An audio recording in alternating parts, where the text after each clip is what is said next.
Welcome one and all to episode 1 of my FM24 Youth Academy Challenge. For those wondering, yes, I'm doing another one. This time it's with a creative club, and that creative club is named Westfield Academy. It's named after a reason. I don't really want to explain it, but yeah, pretty much my town is named Westfield. So I felt, why not? Westfield Academy. For the affiliated teams, you have North Shields. Now, the idea of North Shields is I actually want to build them up a little bit. Because I think I already gave them like 2 lone players. They're like the only 2 players that are actually like there. Like I think everyone else isn't there. I think are they even allowed to use the players? I'm not sure. It looks like they're not actually able to. But I mean they should be able to if I'm being honest. Just because, nothing against anyway. Not like it really matters, but I just want to be funny. Anyway, let's go back. There we go. Yeah, I don't know why I immediately went to that. Anyway. But obviously, Kiss Warning, this is our head coach. Just getting all the not really interesting stuff out of the way. To begin, we have our affiliates. Yeah. Head coach is Prince Muhammad. You guys don't know who this guy is. He is a player I remember getting in an Antiguan and Barbudan, I guess. Youth Academy Challenge on the forums, like the SI forums. With a team known as Bethesda Sport Club. They're actually not there. They're not in the database. I'm not sure if they exist anymore, but they were in FM23.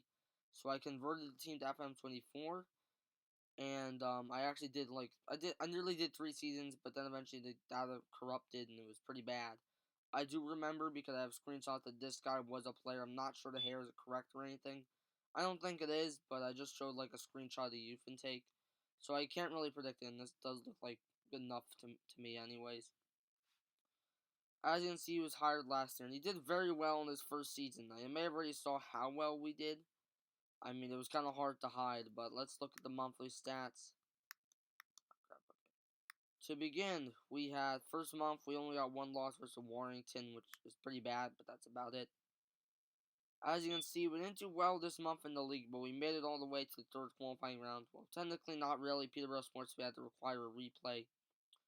But then this month, I'm pretty sure in October we were invincible. We made it to we made it to the first round where we lost to Wigan. And along with that, we only had 1 draw in the league to Kings Lynn. So, yeah, pretty good. Either way, it actually took us 1, 2, 3, 4, 5, 6, 7, 8 matches, or really 9 matches if you want to count the match itself, until we lost to Chorley. Then in the FA Trophy, we beat Curzon Ashton, and we also lost to Scunthorpe. Let me tell you guys, Scunthorpe was a really good team that season. I think, yeah, they won the league with flying colors. I won't show you the league table yet, but they were very good. You might have already saw the league table, but I think you could probably see it on a couple of occasions. As you can see, in December, we absolutely destroyed everyone, and we won in the FA Trophy 3rd round. January, it was a little bit of a turbulent month, We had a lot of matches, and we only won 1 of them in the league and 1 of them in the FA Trophy. The next month was not much better. We only won a single match, that being in the league versus Buxton. However, either way, if I were to check, yeah, we ended off the month very, very good. Just gotta make sure I don't skip over. I don't get to the playoffs. So not. Okay, there we go. Okay, there you go. For the last 2 months, we only had 1 loss versus Peterborough Sports. We were also eliminated from the FA Trophy in February by York City. And as you can see, 4 wins, 1 loss, or actually, then like 5 more wins, 9 wins and 1 loss, if you count both months. That's pretty good. And then lastly, we have the last playoff game. We end up winning 3-1 in the playoff semifinal versus Boston United.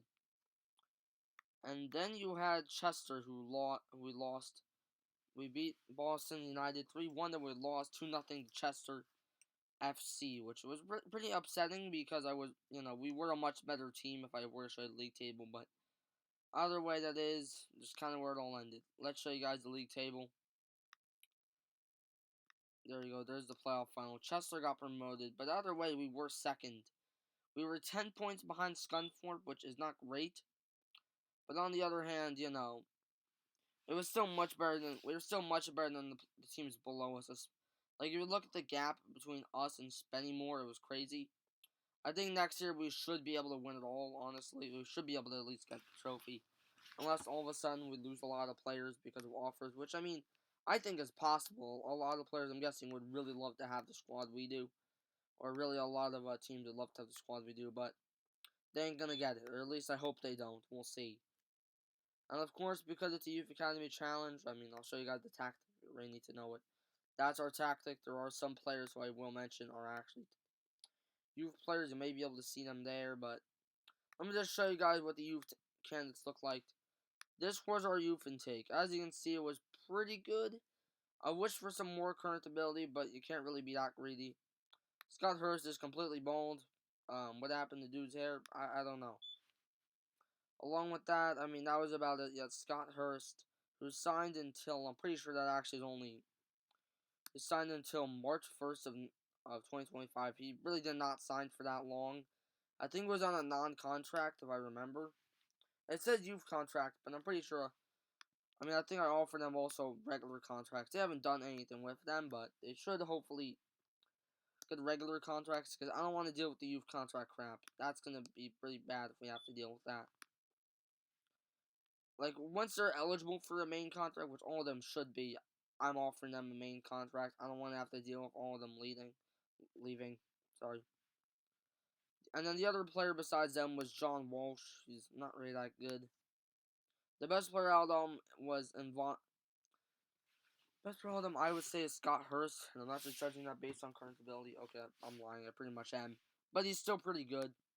And then Vondo was actually the one who started in the playoff final. We still lost, but it was pretty good nonetheless that he, we got the experience in. He only allowed 2 goals, which, well, we only had 1 appearance. Apparently he did actually have 2, so I guess he started at some other point. I don't know when. It might have been the playoff semifinal, if I'm being honest. No, it actually wasn't that. I think he might have gotten subbed in. But either way, I mean, that doesn't really count as an appearance, in my opinion, so I don't know. With the reserves, we do have. Also, I'm going to look at the loans. I mean, how do I look at the loans, actually? I think there is a way to do it. Is it Data Hub? I honestly don't know. Shut the hell up. Team. No, where the hell is the loans? I want to look at, the loans and stuff. It's kind of hard to look at it, but I do have a couple of loans I didn't. Actually, I'll just show you the transfer history. Some players went out, those being Michael Hogan went out. Along with 2 other ones, those being Jakub Zeich and Alfie Livermore. Livermore went to Guiseley. Dunstan went, Zeich went to Dunstan, and Hogan went to Bamber Bridge. Along with that, I'm pretty sure there were 2 more players.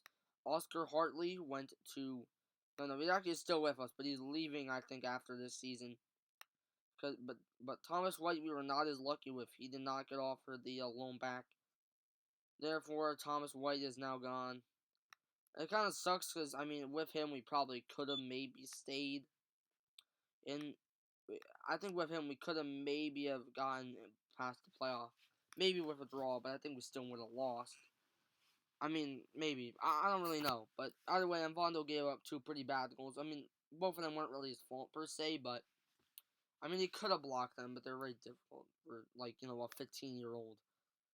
Or I think, yeah, I think, is he still 15 in the game? Yeah, no, he's still 15 years old. He's not really going to be able to block it. And he somehow has facial hair. Like, I mean, I'm kind of growing my own, but, like, damn. Yeah, actually, I'm growing a little bit of facial hair. I don't know how. I know how, puberty, but whatever. Records, yeah, I don't think we set any records yet. At least I'm pretty sure we didn't. I don't know. Barack Obama, get that. Anyway. And that is going to be about it. Actually, I'll look at the other stats. Sorry for Kenza. Harry Jessup was amazing. 24 goals in 1 season. Like, are you kidding me? 19 of them in the league. 6 assists, 2 player matches, a bunch of other things. You play with Pickering, which I won't explain the lore behind it, but for the hockey team there. Anyway, Jordan Hickey, midfielder center. He had the best average rating, 7.08. Andrew Aluabori, England, he had the best, I think, number of assists. Yeah, 14. He also had 11 goals. So, yeah, pretty good. Most player of the matches, there you go. If you want to look at anything else, there you go.